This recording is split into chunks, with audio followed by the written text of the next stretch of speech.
C'est ça. Bonjour à tous. Donc une démarche locale, si on peut démarrer le diaporama. Quelques minutes de présentation concernant le port de La Rochelle. La diapo, s'il vous plaît. Voilà. Donc le port de La Rochelle, c'est un grand port maritime. C'est le 6e grand port maritime français. On a un trafic, on se compte en tonnes, c'est un peu archaïque, d'environ 10 millions de tonnes de marchandises qui passent par nos quais.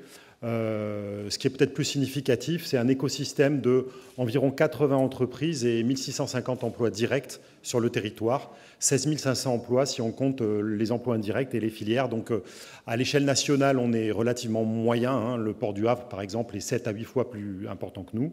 Par contre, à l'échelle locale et régionale, on a un impact emploi et valeur ajoutée relativement significatif. Diapo suivante, s'il vous plaît.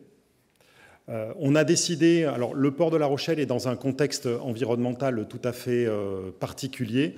On est évidemment en bordure d'un parc naturel marin, de zone Natura 2000.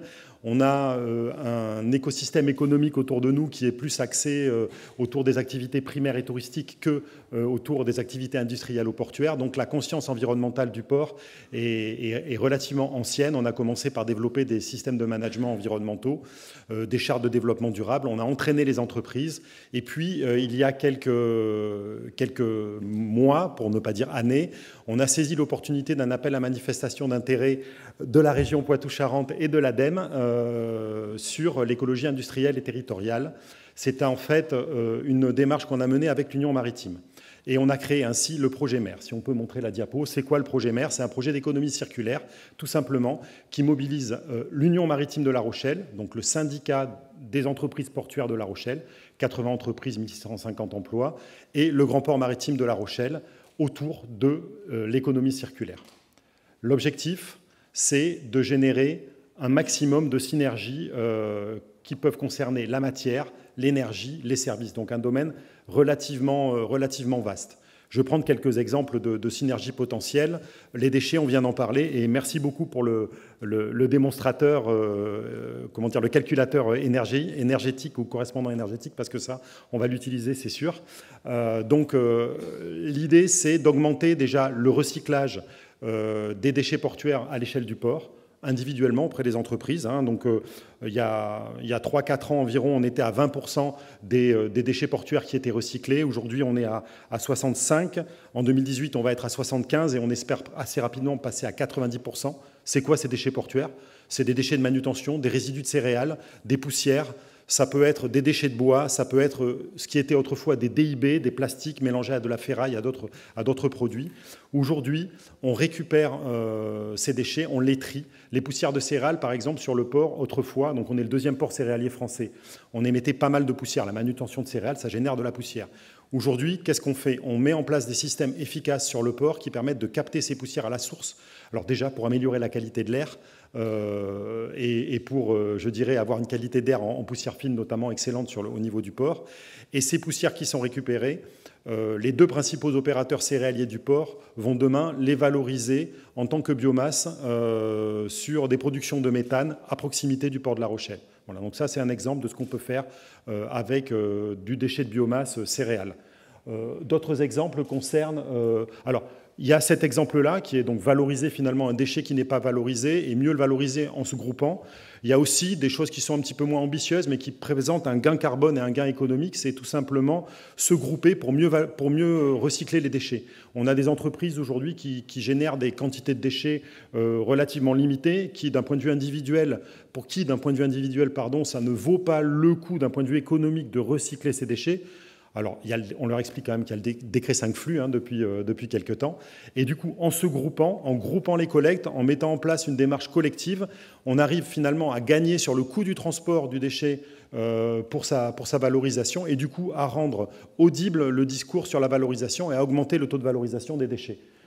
Favoriser les achats groupés, évidemment, là aussi, bon, c'est une démarche collective mais qui permet des économies pour les entreprises. Donc on est aussi sur les services.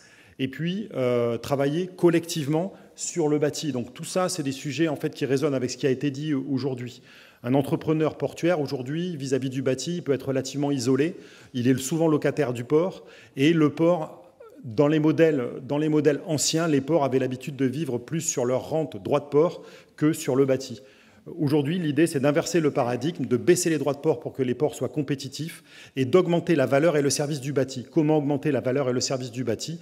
Tout simplement déjà en allant vers des bâtiments plus efficaces, plus performants et donc en s'engageant vers la rénovation énergétique des bâtiments. Et donc, beaucoup d'interventions résonnent encore à mes oreilles d'interventions précédentes. C'est évidemment se grouper pour produire de l'énergie photovoltaïque. Aujourd'hui, sur le port de La Rochelle, on a déjà solarisé 8 hangars portuaires et on va solariser à partir du mois de septembre, grâce à une entreprise française, IEL, la toiture de la base sous-marine, c'est 2,5 hectares. Au début de l'année 2018, on sera en mesure de produire 4500 MWh d'énergie électrique d'origine photovoltaïque sur le port, ce qui correspond à la consommation du quartier de la Palisse. Le quartier de la Palisse, c'est le quartier qui jouxte le port, en fait. Donc là aussi, on montre finalement que des surfaces peuvent être,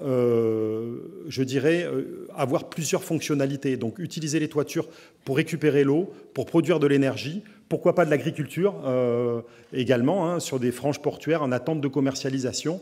Et ça, ce sont des démarches qui ne peuvent pas être portées individuellement ou difficilement par des entreprises d'un tissu entrepreneurial qui sont surtout des PME, des entreprises de 80, 50, parfois 20 salariés. Le fait qu'on ait en fait un port en fait, qui finalement est un aménageur et qui peut être une locomotive pour ces entreprises-là, permet souvent à ces sociétés-là de passer le pas dans le cadre d'une démarche collective qui est plus rassurante pour elles. Diapo suivante, s'il vous plaît. Donc j'ai parlé de synergie, de mutualisation, le fait que, en fait, en se groupant, on peut passer le pas. On a aussi, bien sûr, des synergies de substitution. Pour ceux qui connaissent, là, c'est tout simplement l'eau de pluie, au lieu de la jeter ou d'avoir des difficultés même à la traiter, parce qu'en fait, l'eau de pluie, elle finit dans l'océan, et derrière, il faut aussi être capable de la traiter correctement pour qu'elle soit d'une bonne qualité.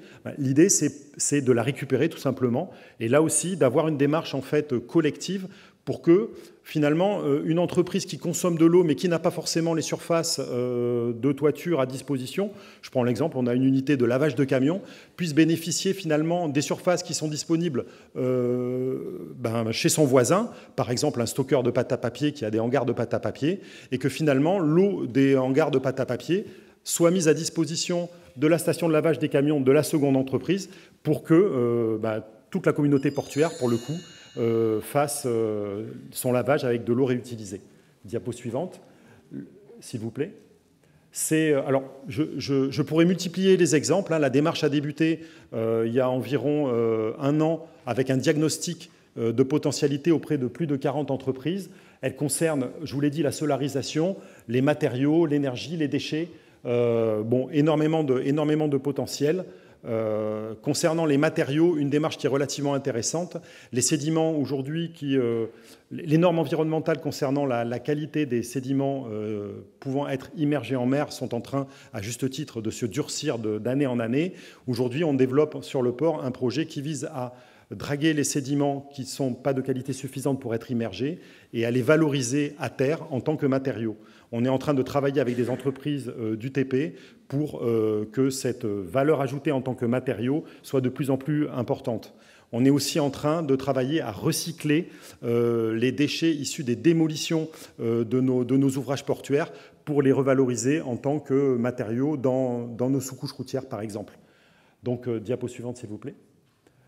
Cette démarche, vous l'avez compris, ce n'est pas une démarche isolée, ce n'est pas une démarche du port de La Rochelle, c'est une démarche du port et de la communauté portuaire pour qu'on réussisse ensemble avec les entreprises de toute taille cette transition écologique et cette transition énergétique. Vous avez sur les 2 diapos qui suivent toutes les entreprises qui sont adhérentes en fait à la démarche et qui nous suivent. Elles sont plus ou moins concernées, elles sont plus ou moins grandes. Il y a des grands groupes, il y a des PME et il y a des restaurants, il y a des entreprises dans le domaine des hydrocarbures, de la pâte à papier, des céréaliers, bien sûr, je vais parler.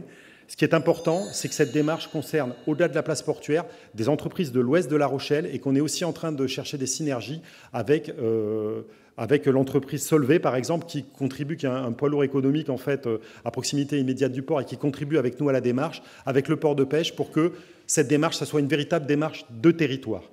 On travaille avec l'AGLO, que je tiens à remercier aussi, l'agglomération de La Rochelle, et on a identifié des très fortes potentialités également avec l'AGLO qui a des compétences transport, énergétique, assainissement, etc. Voilà, merci de votre écoute. Monsieur Plisson.